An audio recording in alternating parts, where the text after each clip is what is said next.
আমার নন্দের স্বামী আমাকে বাসায় নিয়ে আসলেন। রাত তখন প্রায় 12টা। হাসপাতাল থেকে ফিরছি। নন্দাই বাড়িতে এসে দরজাটা লক করে দিল। আমি তাকে বললাম, জামাইবাবু আপনি দরজাটা ব্লক করলেন কেন? নন্দা তখন বলল, আজ তুমি আর আমি ঘরে থাকব। আমি তখন আশ্চর্য হয়ে বললাম, এটা কিভাবে সম্ভব? আপনার মুখে এই ধরনের কথা আমি ভাবতেও পারিনি। আমার নন্দাই তখন আমার উপর রেগে গেলেন আর আমাকে ধাক্কা মেরে বিছানায় ফেলে দিল। তারপর কি হয়েছিল বন্ধুরা জানতে ভিডিওটি শেষ পর্যন্ত দেখতে থাকুন। মূল ঘটনাটি শুরু করার পূর্বে তোমাদের কাছে ছোট্ট একটা রিকোয়েস্ট, তোমরা যারা এই ভিডিওতে লাইক দাও তারা এই ভিডিওতে একটি লাইক করে চ্যানেলটি সাবস্ক্রাইব করে পাশে থাকবে। তাহলে এবার আসল ঘটনা শুরু করা যাক। আমি হামিদা প্রত্যেক দিন রাত হতেই শাশুড়ি আমার ঘরের ভিতরে আমার নন্দের স্বামী মানে আমার নন্দীকে ভরে দিত।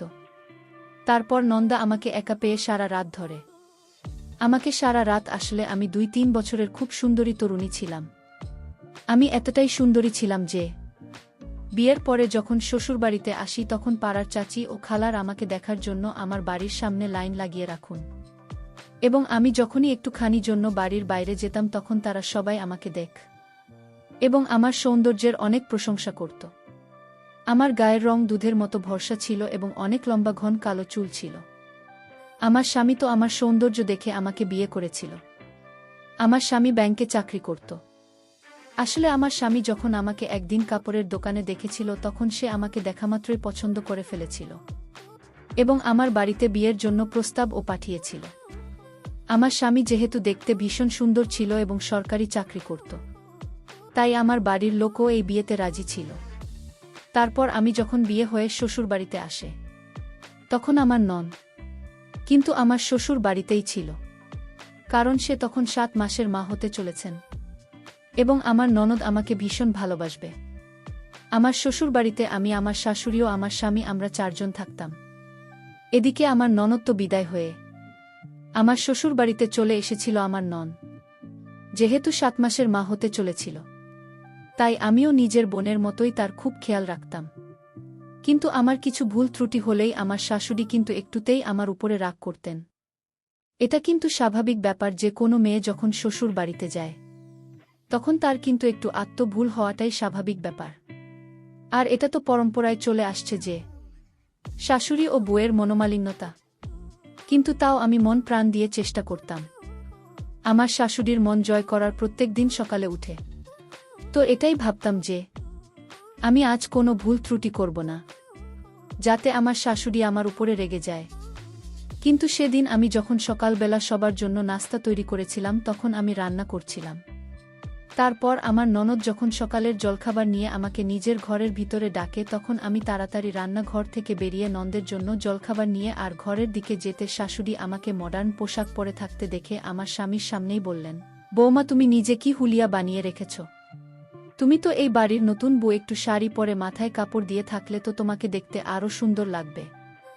আর তুমি এসব কি ধরনের পোশাক পরেই বাড়িতে ঘুরছ? এক্ষুনি যদি হঠাৎ করে আমাদের বাড়িতে কেউ চলে আসে তাহলে তো তোমার সঙ্গে আমাদের কোনো মান সম্মান থাকবে না। আমি তখন মাথা নিচু করে শাশুড়ি মাকে বললাম, মা এখন যেহেতু গরমের দিন এবং রান্নাঘরে আমি যখন রান্না করি তখন আরও বেশি গরম লাগে এবং শাড়ি পরে কাজকর্ম করতে আমার একটু অসুবিধা হয়, তাই আমি আজ পাতলা জামা পরে কাজ করছিলাম। ওই সময় আমার শাশুড়ি আমার উপরে অসন্তুষ্ট বোধ করে আমার উপরে রাগ করে নিজের ঘরের ভিতরে চলে যান। আমি তখন আমার স্বামীকে বললাম, আমি তো চেষ্টা করছি তোমার মায়ের মন জয় করার, কিন্তু প্রত্যেক দিন কিছু না কিছু ত্রুটি বেরিয়ে আসে। তখন আমার ননদ নিজের ঘর থেকে বেরিয়ে এসে আমার মন খারাপ দেখে বলেছিল, আরে আমার সুন্দরী ভাবি, তুমি আমার মায়ের কথায় রাগ করো না। মা উপর থেকে যতটা শক্ত ভেতর থেকে ঠিক ততটাই নরম মনের, তাই তুমি মায়ের কথা ভেবে একদম মন খারাপ করবে না। আর আমি তো আছি তোমার পাশে, আমি তোমাকে সব কিছু শিখিয়ে দেব। তখন দেখবে আমার মা আর তোমার উপরে রাগ করবে না। তখন আমার স্বামী আমাকে ভালোবেসে বলেছিল, প্রয়াত আছে বাড়িতে, তাই তুমি একদম বাজে চিন্তা করবেন না। আমার নন্দের নাম হচ্ছে রোকেয়া। এই বলে আমার স্বামী তার কাজে বেরিয়ে পড়েছি। তারপর সেদিন আমি যখন রান্না বান্না ছেড়ে আমার নন্দের চুলে তেল লাগিয়ে দিয়েছিলাম, ওই সময় আমার শাশুড়ি আঙিনায় বসে চাল বাচ্ছিলেন। ওই সময় শাশুড়ি আমাকে বললেন, এই যে বোমা, আজ কিন্তু তোমার নন্দা এই বাড়িতে আসবে। তাই তুমি কিন্তু শব্দভাবে থাকবে, নিজের জামাকাপড়ের খেয়াল রাখবে।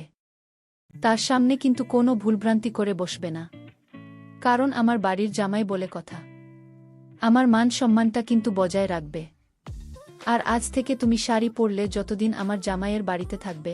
আমি তখন মন খারাপ করে আমার শাশুড়ি মাকে বলেছিলাম, মা, আমি তো শাড়ি পরতে জানি না। আমার শাশুড়ি তখন নিজের মাথায় হাত দিয়ে বললেন, ইয়া আল্লাহ, তুমি কি জানো বলতো? তখন আমার ননদ মুচকি হেসে তার মাকে বলল, মা, আমি ভাবিকে শাড়ি পরা শিখিয়ে দেব। তারপর সেদিন সন্ধেবেলায় যখন আমার নন্দা আমাদের বাড়িতে আসে, তার আগে আমার ননদ আমাকে শাড়ি পরা শিখিয়ে দিয়েছিল। এবং শাশুড়ির কথা মতো আমি শাড়ি পরে মাথায় কাপড় দিয়ে তৈরি হয়েছিলাম। আমার বিয়ে হতে তো সবই 7 দিন হয়েছিল। এবং আমার নন্দাই কিন্তু আমাদের বিয়েতে উপস্থিত থাকতে পারেনি, সে নিজের কিছু জরুরি কাজে ব্যস্ত ছিল। তাই সেদিন আমার নন্দা যখন বাড়ি আসে, তখন দরজা খুলে যখন আমাকে প্রথম দেখেন, তখন আমার নন্দা তাই তো নিজের স্ত্রীর দিকে না তাকিয়ে আমার দিকে এক আজব দৃষ্টিতে তাকিয়েছিল। আমার শাশুড়ি তখন আমাকে চোখে চোখে ইশারা করে বলল, সালাম করো, জানাতে বলেছিলেন। আমি তখন আমার নন্দের কাছে গিয়ে মাথায় কাপড় দিয়ে তাকে সালাম জানিয়েছিলাম ওই সময়। কিন্তু আমার স্বামী ছিল। আসলে আমার স্বামী নিজের অফিস থেকে বাড়ি ফেরার পথে তার জামাই বাবুকে এই বাড়িতে নিয়ে এসেছি। এদিকে আমার নন্দাইকে দেখার পরে তো আমার ননদ ভীষণ খুশি ছিল। কিন্তু আমি একটা জিনিস লক্ষ্য করেছিলাম, আমার নয়তো যখন থেকে আমাদের বাড়িতে এসেছিল, তখন থেকে সে আমার দিকে তাকিয়ে যাচ্ছিল। এমনকি সবার সামনে আমার সৌন্দর্যের অনেক প্রশংসা করেছিল। এবং আমার শাশুড়ি মাকে বলেছিল, মা, আপনি তো আমার শালার বাবুর জন্য একটা হুর পরি বাড়িতে নিয়ে এসেছেন। এই হুর পরি তাকে বাইরে যেতে দিলে কিন্তু বিপদ হবে। তাই এই পরীক্ষাকে বাড়ির ভেতরে ভরে রাখতে হবে। ওই সময় নন্দাইয়ের এই কথাগুলো শুনে আমরা সবাই কিন্তু খুবই হেসেছিলাম। কিন্তু আমি স্বপ্নেও ভাবতে পারিনি যে উনার মনের মধ্যে তো আমার প্রতি অন্য কিছু ছিল। তারপর সেদিন রাত্রিবেলা যখন আমার স্বামী আর নন্দাই একসঙ্গে মিলে ছাদের উপরে কি জানি খাইতেছিল, তখন আমি গিয়ে দেখে ফেলেছিলাম। এবং আমাকে দেখার পরে আমার স্বামী বলছিল, হামিদা, তুমি যখন এখানে চলে এসেছো তাহলে কিন্তু ভুল করেও মাকে এ ব্যাপারে কিছু বলবেন না, কারণ মা এসব একদম পছন্দ করে না। ওই সময় আমার নন্দাই আমাকে দেখে বলেছিল, তুমি ওখানে দাঁড়িয়ে আজ কেন, তুমিও আমাদের সঙ্গে এসে বসে পড়। তারপর আমি যখন তাদের আড্ডায় যোগ দিয়েছিলাম, তখন আমার নন্দা আমাকে বলেছিল, তুমি যখন এখানে চলে এসেছো তাহলে আমাদের জন্য একটু জল এনে দাও না। নিচের শাশুড়ি মা আছেন, আমরা গেলে তো মুখের গন্ধ শুকে বুঝতে পারবেন যে আমরা কি খেয়েছি, তাই তুমি যাও। আমি তখন আমার স্বামীকে বলেছিলাম যে আমি যদি মায়ের সামনে ফ্রিজ থেকে জল বের করে নিয়ে আসি তাহলে উনি তো আমাকে অনেক রকম প্রশ্ন করবেন। তাই আমার স্বামী আমাকে বলেছিল, তাহলে তুমি এখানে জামাইবাবুর সঙ্গে বসো, আমি নিচে থেকে তাড়াতাড়ি নিয়ে আসছি। তারপর আমার স্বামী যখন নিচে চলে যায়, তারপর হঠাৎ করে আমার নন্দা অনেক বেশি রাগান্বিত হয়ে নিজের চেয়ার থেকে উঠে, আমরা কেবল ভাবি, জান তুমি না ভীষণ সুন্দরী, তোমাকে দেখে তো যে কেউ পাগল হয়ে যাবে। আচ্ছা বলো তো আমাকে তোমার কেমন লাগে? আমার নন্দা এরকম ব্যবহার দেখে তখনও আমি কিন্তু বুঝতে পারিনি যে তার মনের ভিতরে কি চলছিল। আমি তখন স্বাভাবিকভাবে হেসে বলেছিলাম, আপনি তো খুব ভালো মানুষ। তারপর আমার ওই কথা শোনার পরে সে আমার কাছাকাছি আসার চেষ্টা করছিল। আমি তখন ভয় পেয়ে তাকে নিজের থেকে দূরে সরিয়ে দিয়েছিলাম এবং বলছিলাম, জামাইবাবু, আপনি এটা কি করছেন? আমার নন্দাই তখন মুচকি হেসে আমাকে বলল, আরে আমি কি তোমার সঙ্গে একটুখানি ঠাট্টাও করতে পারি না? ঠিক ওই সময় আমার স্বামী উপরে চলে এসেছিল। আমি তখন বুঝতে পেরেছিলাম যে আমার এখানে থাকা ঠিক হবে না। তাই আমি তখন ওখান থেকে নিচে চলে গেছিলাম। এদিকে আমার শাশুড়ি মা তো এতটাই নিয়ম কানুন মেনে চলুন যে আমি তার নিয়ম কানুন দেখে অস্থির হয়ে পড়েছিলাম। আসলে আমার যখন শরীর খারাপ হতো তখন আমার শাশুড়ি বলতো আমি যাতে ভুল করেও রান্নাঘরে না ঢুকি। এমনকি রান্নাঘরের কোনো জিনিসপাতিতেও আমাকে হাত দিতে বারণ করে দিত। এবং আমার মাস চলাকালীন আমার শাশুড়ি আমার ঘরের ভিতরে খাবার রেখে দিয়ে যেত, কারণ আমি যাতে রান্নাঘরের ভিতরে না ঢুকি। আসলে সেদিন আমার শাশুড়ি, ননদ, আমার স্বামী, আমার ননদ, তারা 4 জন মিলে কিন্তু দরগা গিয়েছিল দোয়া চাইতে যাতে আমার নন্দের সুস্থভাবে সন্তান হয়। তারপর এভাবে বেশ কিছুদিন কাটার পরে যখন আমার নন্দের একদিন রাত্রে বেলা হঠাৎ করে পেটে ব্যথা ওঠে, তখন তাকে ওই অর্ধেক রাতেই হাসপাতালে নিয়ে যেতে হয়েছিল। হাসপাতালে নিয়ে যাওয়ার পরে ডাক্তারই তো বলে দিয়েছিলি, পরে আমার নন্দের নাকি ২৪ ঘন্টার মধ্যে হবে। আমার শাশুড়ি আমাকে বলেছিল, বোমা, আমি তো সে রকমভাবে তৈরি হয়ে আসেনি, তাই বাড়িতে যে কাপড়ের ব্যাগটা আছে সেই কাপড়ের ব্যাগটা তুমি নিয়ে চলে আসলে ভালো হতো। ওই সময় যেহেতু রাত্রি ১১টা বাজে ছিল, তাই আমি শাশুড়িকে বলেছিলাম, এই সময় আমি তো একা বাড়ি যেতে পারবো না। আর ওদিকে আমার স্বামী তো হাসপাতালের ফর্ম্যালিটি পূরণ করতে অনেক ব্যস্ত ছিল। তাই আমার শাশুড়ি বলছিল, মা, তুমি এক কাজ করো, আমার জামাইকে সঙ্গে নিয়ে ঘরে চলে যাও এবং কাপড়ের ব্যাগটা নিয়ে চলে এসো। আমার শাশুড়ি তো অনেক বিশ্বাস করে তার জামাইকে আমার সঙ্গে পাঠিয়েছিল। শাশুড়ির কথা শুনে আমিও তখন নন্দার সঙ্গে বাড়ি যেতে রাজি হয়েছিলাম। তারপর আমি যখন নন্দার সঙ্গে বাড়ির ভিতরে আসি, তখন সে বাড়ির ভিতরে ঢুকেই প্রথমে ভিতর থেকে দরজাটাকে লক করে দেয়। ঘরের দরজা যখন সে ব্লক করে দেয়, তখন আমি নন্দাইকে বলছিলাম, জামাইবাবু, আপনি দরজা বন্ধ করছেন কেন? আবার নন্দার তখন মুচকি হেসে আমাকে বলেছিল, দেখো, তোমাকে আর নাটক করতে হবে না, বুঝলে? কারণ তুমি তো এটাই চাইছিলেন যে আমি যাতে তোমার কাছে আসি। ওই জন্যই তো তুমি এত রাত্রে আমার সঙ্গে বাড়িতে একা আসতে রাজি হয়ে গেলে। তাই আমার সুন্দরী ভাবি, আমার সামনে আর সাধু সাজার নাটক করতে হবে না। তুমি যে আমার সঙ্গে এত হেসে হেসে কথা বলো, সেটার মানেটা আমি খুব ভালো করে বুঝতে পারি। তাই এইসব নাটক করা বন্ধ করো। ওই সময় আমার নন্দা এর কথা শুনে আমি তখন অনেক বেশি আশ্চর্য হয়ে তার দিকে তাকিয়ে বললাম, জামাইবাবু, আপনি এসব কি বলছেন? আমি তো কিছুই বুঝতে পারছি না। তারপর আমার নন্দা মুচকি হাসছে, আমি এক্ষুনি তোমাকে সব কিছু বুঝিয়ে দিচ্ছি। তারপর আমার আর কিছু বুঝতে বাকি ছিল না যে আমার সঙ্গে সে কি হতে যাচ্ছিল।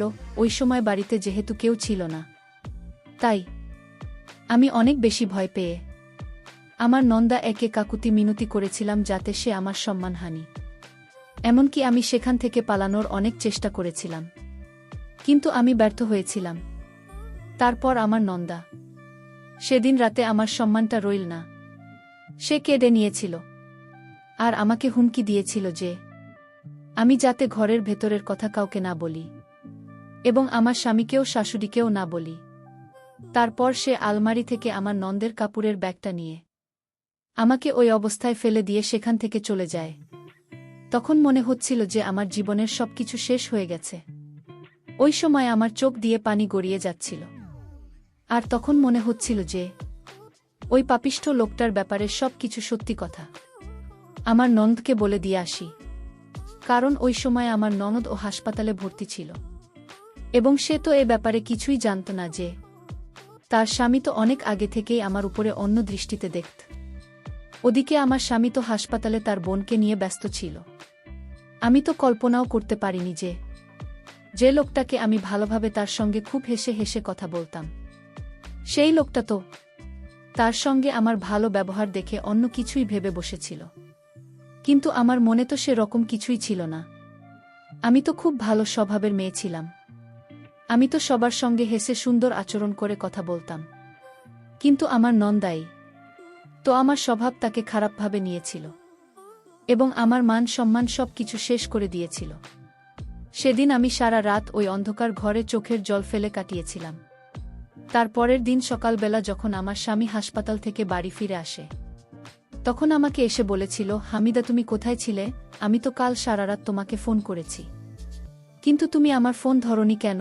জামাইবাবু হাসপাতালে গিয়ে বলল তুমি নাকি অনেক বেশি ক্লান্ত ছিলে, তাই নাকি হাসপাতালে যাওনি। আর আমি মামা হয়ে গেছি। তুমি হয়ে গেছ? আমি তখন চুপচাপ বিছানায় শুয়েছিলাম। আমি যখন আমার স্বামীর কোনো কথার উত্তর দেননি, তখন সে আমার কাছে এসে আমার মাথায় হাত বুলিয়ে দিয়ে বলল, হামিদা, কি হয়েছে? তুমি এরকম চুপচাপ মনমরা হয়ে শুয়ে আছেন? কিছু তো বলো আমাকে।